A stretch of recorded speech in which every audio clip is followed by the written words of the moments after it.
ये प्रॉब्लम है Madhav mathematics competition 2025 का पार्ट ए का क्वेश्चन नंबर सेकंड है। काफ़ी अच्छा क्वेश्चन है और रियल एनालिसिस पर बेस्ड है। इस प्रॉब्लम में दिया हुआ है कि फंक्शन एफ आर से आर में डिफाइंड है और एडिशनली इस कंडीशन को सेटिस्फाई कर रहा है for all X Y belongs to R, और साथ में दिया हुआ है एफ ऑफ 1 पर इस फंक्शन की वैल्यू है 5, देन एफ ऑफ 2025 की वैल्यू फाइंड आउट करना है। तो सबसे पहले जस्ट आपका ऑब्जर्वेशन होना चाहिए कि क्या ऐसा कोई फंक्शन हो सकता है क्या। तो कोई भी फंक्शन अगर हम देखते हैं तो सबसे पहले हमारे माइंड में कांस्टेंट फंक्शन आने चाहिए। तो कांस्टेंट फंक्शन अगर हम देखें सबसे सिंपलेस्ट फंक्शन होते हैं। तो अगर हम कोई भी कांस्टेंट फंक्शन ले, for example F X equal to हम सी ले रहे हैं, सी यहाँ पर कोई भी कांस्टेंट फिक्स रियल नंबर है सी। अब देखें अगर तो F of X minus F of Y ये कितना हो जाएगा, इसका मॉडुलस अगर लेंगे तो चूँकि ये कांस्टेंट फंक्शन है तो ये एफ एक्स की वैल्यू भी सी है, एफ ऑफ वाई की वैल्यू भी सी है, तो ये वैल्यू हो जाएगी 0। ओके, और ये वैल्यू जो 0 है वो always less than equal to होगा x माइनस वाई के मॉडुलस के स्क्वायर से। क्यों? क्योंकि ये क्या है, ये हमेशा नॉन नेगेटिव है, ये हमेशा नॉन नेगेटिव है, इसलिए 0 ऑलवेज इससे स्मॉलर रहेगा, स्मॉलर या इक्वल होगा।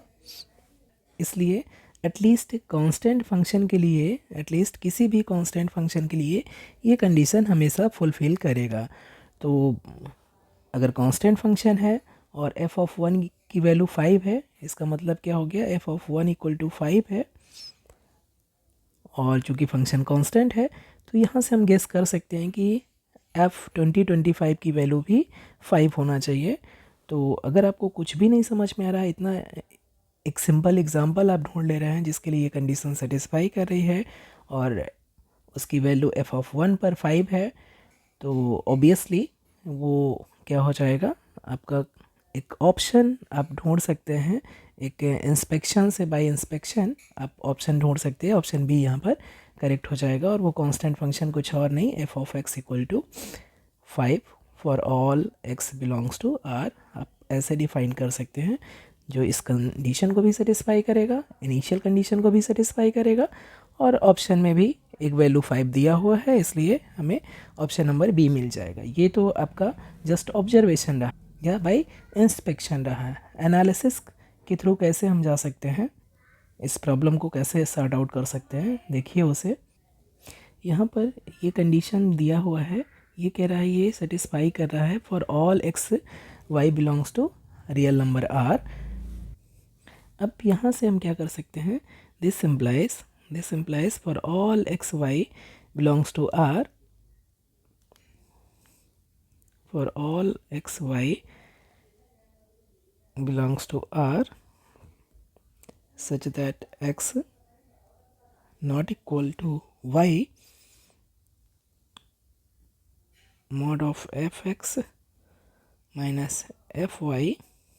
divided by mod of x minus y is less than equal to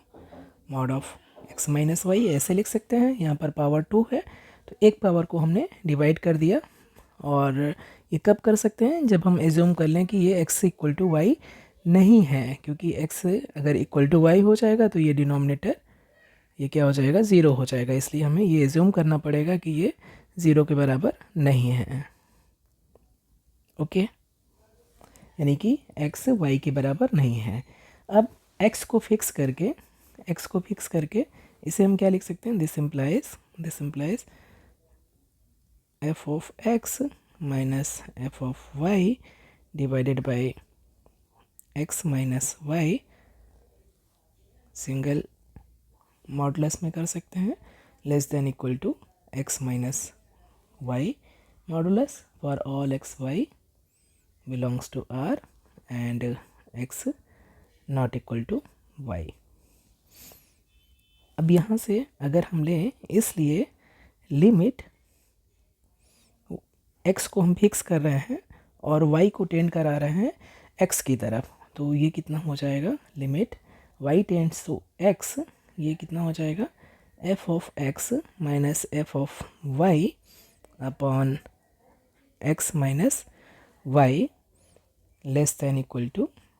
दोनों तरफ हम लिमिट ले रहे हैं, y tends to x mod of x minus y, और चूँकि y x को टेंड कर रहा है यहाँ पर, इसलिए ये क्या हो जाएगा, दिस इम्प्लाइज, और ये कितना हो जाएगा, लिमिट 0 हो जाएगा, क्योंकि y x को टेंड कर रहा है, इसलिए x माइनस x, और ये वैल्यू लिमिट कहाँ कर 0 को टेंड करेगी, और इसलिए जो लेफ्ट हैंड लिमिट है, जो ये मॉडुलस फंक्शन है, मॉडुलस ऑलवेज नॉन नेगेटिव होता है, और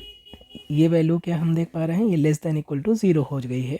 और ये अगर हम टेक्निकली, चूँकि मॉडुलस फंक्शन कंटिन्यूअस होता है, तो ये लिमिट को हम अंदर भी कर सकते हैं, this implies limit y tends to x f of x minus f of y upon x minus y का